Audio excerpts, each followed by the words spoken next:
All right, Mark Rogers, TV talking Ohio State football each and every week with Brandon Zimmerman from the Buckeye Battle Cry. And this week, we delve into your questions and comments over the last several weeks. So this comment comes from Row the Boat, Nice Camber.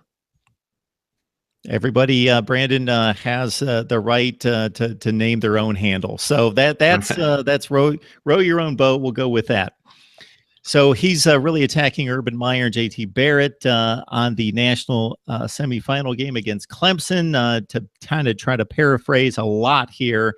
Basically, that the offense had no balance, no downfield threat. Urban has a lack of understanding. It's due to JT's lack of downfield accuracy.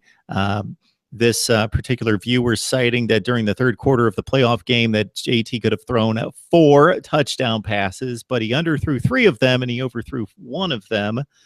Joe Burrow would have won the game in just under 30 minutes, but he wasn't given the chance. Urban would not have won the national championship game a few years ago because he would have played first Braxton Miller, then JT Barrett, when the guy that he was forced to play was Cardell Jones, who of course had the rocket that could throw downfield, and won all 3 games despite all the turnovers because of the big play passing game. And that basically Tom Herman, once he moved on, Urban, Beck, and Warner couldn't figure out how to get the offense generated in the passing game. Well, there's a lot going on there. So I'll start off with the playoff game. I don't necessarily disagree with a lot of what he said as far as the playoff game goes. That game, there wasn't any sort of balance. You and I talked about that. I was sitting there, had pretty good seats, was able to see what was going on. And I know which set of plays he was talking about there in the third quarter. They were underthrown balls. I don't remember off the top of my head if there would be 4 touchdowns there, but I definitely know there was times where I think Victor burnt the cornerback twice. I think McLaurin got the cornerback once, and they were just not very well thrown balls. The thing with that too is, Barrett definitely struggled last year throwing the ball downfield. And you and I kind of talked about this on what some of the possibilities are. Was he injured? Was it a mental type of thing where he just wasn't trusting his offensive line, trusting his wide receivers enough to want to throw the ball all the way downfield, or to want to really create a downfield throwing offense like the Buckeyes had back with Cardell Jones. We have also talked about in the past, I know I was at the Oklahoma game, I was at the Michigan game, I was at the Clemson game. And, the big thing that I noticed between JT Barrett from Oklahoma to JT Barrett at the end of the year, as we spoke about, was at Oklahoma, JT Barrett was throwing wide receivers open. They were running their routes, and JT Barrett had enough trust to throw where the receivers were supposed to be.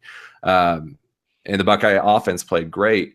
As the season went on, and it seemed about around that Penn State type of game where JT Barrett just was getting lit up by that Penn State defense, it seems like he lost all trust for his offensive line. He lost all trust for his wide receivers.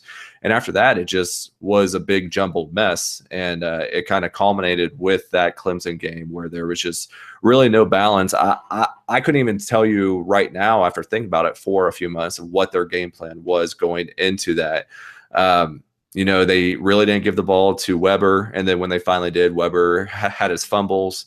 They kind of were trying to get the ball to Curtis Samuel, but not the way that they had previously. So don't really disagree with what he said about that semifinal game. I think that was easily the worst offensive game plan, worst offensive game I've seen the Buckeyes play in a very long time. JT Barrett did not look good. The wide receivers did not look good outside of Victor, who I thought looked really good that game, but he really didn't play too much. I mean, he would go in and make a big play, and then the coaching staff would pull him out. and he would sit for a quarter. He would come back in and make a big play and sit. So even in that little stretch where the viewer was talking about in the third quarter, Victor would make a big play and then they would just pull him out. I mean, he burnt the cornerback quick and it was just a bad throw. And right away he came off. They came right back with McLaurin taking Victor's spot. McLaurin ran pretty much the same route, burnt the corner, and then it just kind of disappeared. So don't disagree with what he says about the playoff game. I trust Urban Meyer a lot more than he does. Obviously, he's got a long career of having great offenses. I really don't think him and Ed Werner and Tim Beck meshed very well. A lot like Urban Meyer and Everett Withers didn't mesh very well back a few years ago on the defensive side of the ball. So I think Kevin Wilson coming in is going to be huge for that team. And I think Kevin Wilson and Urban Meyer kind of seem like they're going to mesh a lot better. And it's going to be fun to see what happens this year. I think JT Barrett's going to have a huge year. I know a lot of people are on that Joe Burrow or Dwayne Haskins bandwagon. But, you know, I think JT Barrett's going to prove a lot of people wrong this year and have a really good year and be invited to the Heisman ceremony at the end of the year, barring any sort of injury. Yeah, it seemed like they were trying to get Curtis Samuel out on the edge, that was a pretty obvious focal point of the offense early in the game, and then maybe thinking that they would loosen up Clemson and be able to soften up the middle, and then Mike Weber would be a focal point in the second half. But by the time they got Weber 3 or 4 carries, it was 17 or 24-0, and he did pop a few 10 and 12-yard runs in amongst the 2 fumbles, the one he got back and the one he did not. I would have liked to have seen Marcus Baugh a little bit more prominent in the passing game as well, because he seemed to be, based on my knowledge of the Clemson secondary, what could have been a mismatch against an outside linebacker or a safety as well.